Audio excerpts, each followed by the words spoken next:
Ernest Hemingway wrote, "The world breaks everyone, and afterward, many are strong at the broken places." I have been broken and knocked down, but I keep getting lifted up as a stronger version of myself. I frequently get lost, yet here I am, an imperfect and incomplete work of God's creation, being slowly drawn to my ultimate destination. I continue to search for the path to salvation that has been called as narrow and as difficult to walk as a razor's edge.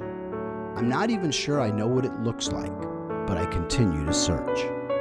Join me as I share my experiences and speak with others who walk the path to wellness and self-care. Who knows what we might discover along the way. You're on the Razor's Edge with Mike Murdy. Welcome. You're with me and Dr. Douglas Johnson from Colorado Springs. And Doug and I, just a little bit of disclosure, have a history that goes back a long ways. We were in kindergarten together and we've been lifelong friends. And Doug's graciously agreed to be on the initial or maiden voyage of On the Razor's Edge. And today happens to be my sober anniversary. 3 years today for me without alcohol in my life, which was a pivotal event and led to a series of things, not the least of which was 100 pounds of weight loss, which I've maintained for well over a year, and an increase in my fitness and better nutrition. And a lot of this, a lot of this was under the guidance and tutelage of Doug, who's kind of been a mentor for me. And I think one of the things, Doug, that threw a switch for me when I visited you, what was it, last March to go skiing, was you saw how I was eating, what I was doing, and you made the suggestion that I add fats into my diet, that I add high quality animal fats and butter to my coffee. And man, it was like you threw a switch. And tell me a little bit about how you tumbled to this. I'm always investigating different things, and it was a switch for me too. I mean, I've always been a butter fan, and I don't think that I was ever, low fat, no fat, because I knew that fats were important. But it was information that was derived through bulletproof coffee and the satiation of the brain, and which goes back to the Nepalese with the yak tea, with the yak butter tea, and the Sherpas and their endurance and their strength, and trying that, the switch flipped for me too. It was a great thing. So that was a different tweak in the the health element for me, switching that out and just doing that. And it kind of pretty much coincided with the that fasting element through the day, and that once the brain has enough fats to it, it's satiated and it diminishes the overall hunger, but it takes care of nourishment of the brain, because that's what we need in our head, some more fat. There you go. Here's to you, Doc. Yeah. Well, and I actually am living proof that because you saw how I eat the protein supplements and things like that, but it's real normal for me to get up in the morning and I'll have my giant mug of coffee, which, by the way, I now have, the ghee and the oil that I mix into the coffee and the turmeric and the cinnamon and I had to ritualize the whole thing. But and I calculated out it's probably 350 calories what I slosh down in the morning, but then I pretty much only eat from then noon, 1 o'clock till 4 or 5, and I try to stop eating, kind of an intermittent fasting approach. Not really intentionally, it just kind of happens that way.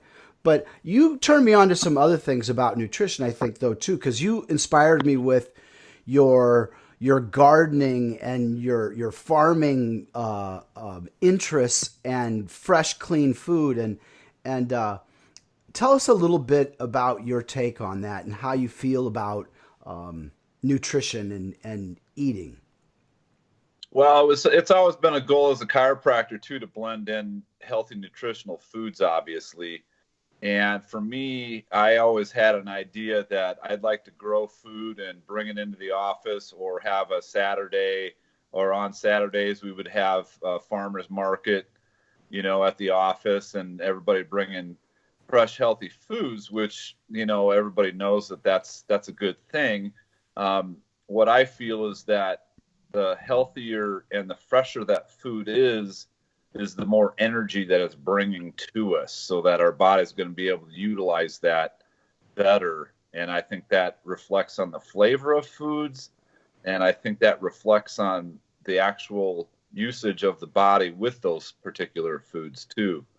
But being in Colorado too has been an experiment for me to see what grows and how to grow different veggies, and that's been something I've always done. Back in Moline, I started gardening with my grandfather, when I was 12, and I've always had a garden through my entire life, and then had an opportunity to help a friend at his property, and we had a nice little farm garden going on with doing farm to table with a restaurant. And I had a couple of years that I did a co-op with some families in the office, supplying fresh foods, and my beautiful Joy helped me out with that. She's my garden angel, and she gets everything growing. I can put the seeds in, but she gets them growing. Well, amen to that. And I I experienced firsthand as I started to eat.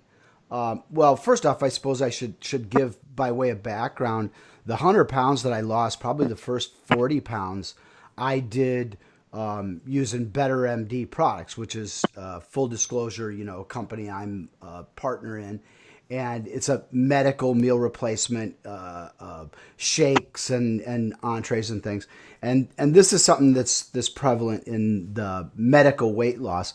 But as I started to reintroduce whole foods and real foods, I learned firsthand what everybody was talking about with leaky gut syndrome and everything else, because I think the better fresh foods, whole foods, things that aren't packaged, things that were growing and then on my plate within 24 to 48 hours, changed my biology. And I feel like the food that I ate then satisfies me, and my cravings changed. The food that I crave, that I want to eat, completely changed. And every now and then, like everybody, I slip and I'd eat some crap, and it'd be like, oh, this tastes horrible. How could people eat this?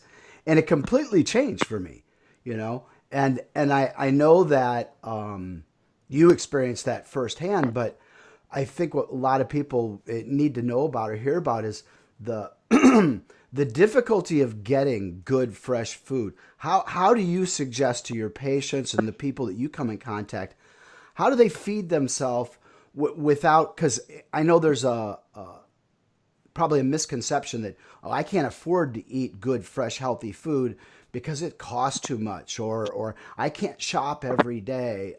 What do you say to your patients? Well, that's a really good point, Mike, and that's something that is actually changed now through time, because the information about eating organic and also what chemicals are doing to our body, that the ability for people to understand that is completely different, because there's more of a mainstream knowledge about that, which has been fantastic. I'm talking about eating organic 25 years ago, most people are like, what are you talking about eating organic? But now organic food is available everywhere.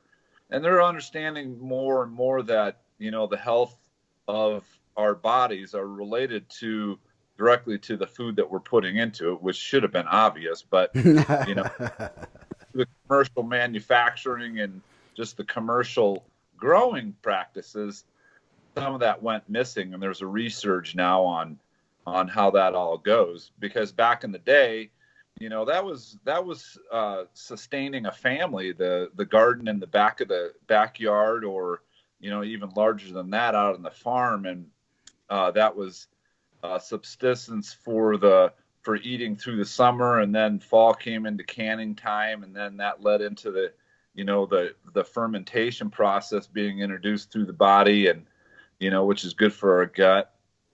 But that was that wasn't that long ago that, 50, 60 years ago, maybe now 70, 80 years ago, that was, Hmm. very common. And that was an art that people had. And it's a big project when you take on the whole growing and using that, what you grow for your food source. It's a big job, but as far as the cost goes, I just I'll just let people know the more you spend on your foods, the less you're going to spend on healthcare with illness and sickness. So, Yeah.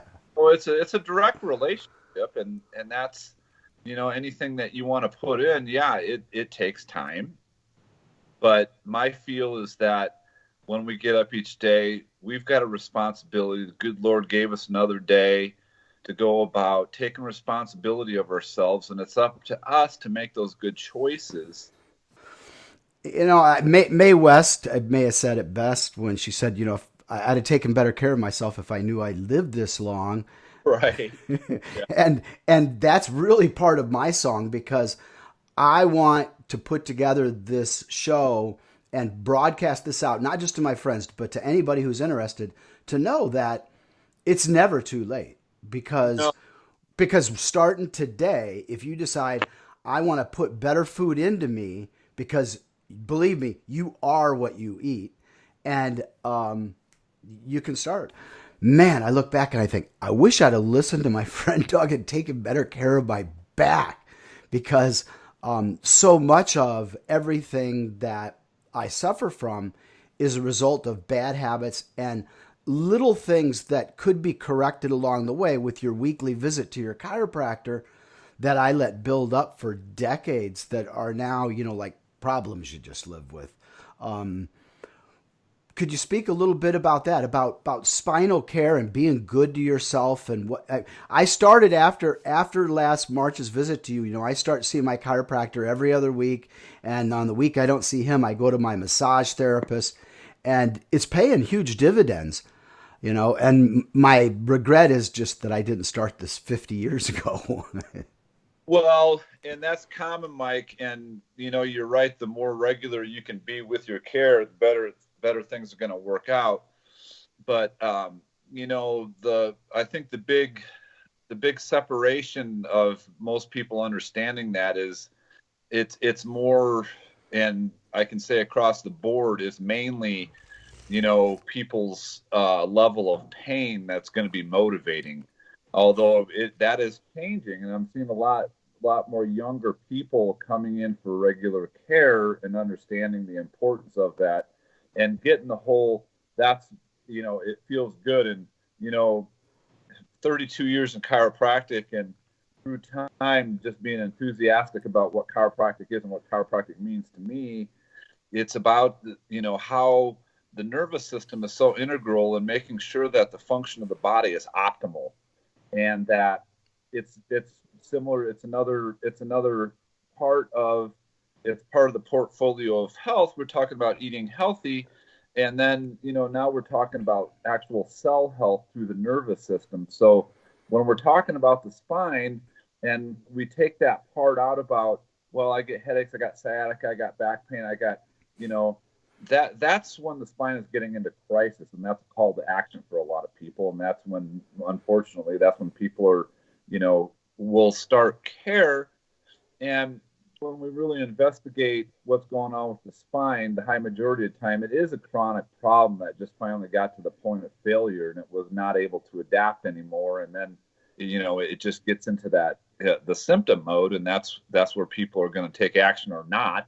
Some people will, avoid that, but and then you experience that once things get rolling, it just gets better and it just gets easier. And I try to educate people to understand that, well, as they're getting their spine adjusted, because chiropractic doesn't cure or heal anything. We're a catalyst, we're a tool, we're an instrument to allow that nervous system to open up and express itself. And in doing so, that communication is a clarity of how the body can work within the glands and organs. Because when the glands and organs then are receiving the proper information from the brain, that's how modifications are made through the day into chemical balance, and that's how we feel. Aha, the light bulb goes off. The light bulb goes off. People get it, and I've gone to, the physiology of the nervous system and talk about vertebral subluxations, which is what chiropractors take care of and adjust, and, done a lot of education with people. But at the same time, I always want to get the patient's perspective of what they perceive. What do they perceive about chiropractic? When they're becoming a regular patient, and they obviously there's something to it, and they want to get adjusted, and they like coming in. They want to feel like they're feeling, and I pull people, and I ask them, so what is your understanding, and basically, why do you keep coming in? Why do you keep? Because I want to know. The original chiropractic philosophy is the power that made the body heals the body. What I was describing was just our own selves of function as far as how the brain, the nervous system is integral in providing proper communication with the cell structure, because every single cell inside the body requires that stream of information from the brain, and they think that there's as much, if not more, information that is going from the body back up to the brain. So it's a feedback loop. We call it the safety pin cycle. One thing affects the next, but it's the tension through the spine and the misalignments which cause stress on the nerves, which diminish the quality of the communication between the brain and the body, and how the body then interacts, which then essentially puts the body into struggle. We do have that connection with the good Lord above, and there's different associations that people can have. I'm not trying to associate a specific religion with what I'm talking about, but there is a higher source of healing, and if we can just be respectful of our bodies and allow it to express health, diminish toxicity, live right with our proper thinking, get some proper exercise. And basically, I really think that what I like to teach is it's a respectful thing to be able to take responsibility for health and make sure that we're doing what we're supposed to do. And I understand it takes effort. I'm not any different. I get called out for the junk food and and different things like that. But like you said, once you've decided to make an effort to be healthier and live that way, you find yourself more attracted to better foods, better living, better ideas, better exercise. That positive feedback loop. It's positive feedback, and that's the joy of chiropractic for me, because the person coming in with pain, I understand that they waited too long, and now we're getting into crisis, and we got to put the fires out. But what I get to see from that, people start feeling better. It changes their thinking. They're sleeping better. They're getting better rest. Their body's healing. That leads to different decisions. And then they start exploring how they're going to eat. And then they incorporate a little bit of exercise.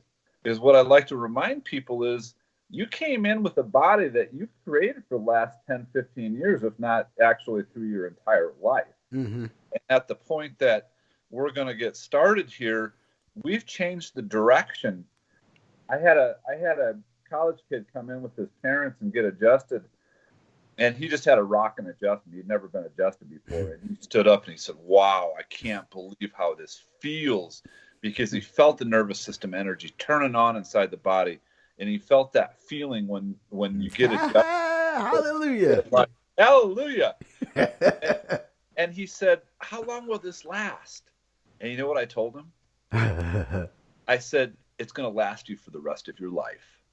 From that point, we opened up his nervous system to communicate with his body, which now the cells are functioning differently. It released different chemicals inside of his body. His immune system changed. His defenses changed. His hormonal balance changed. You're not going back on that.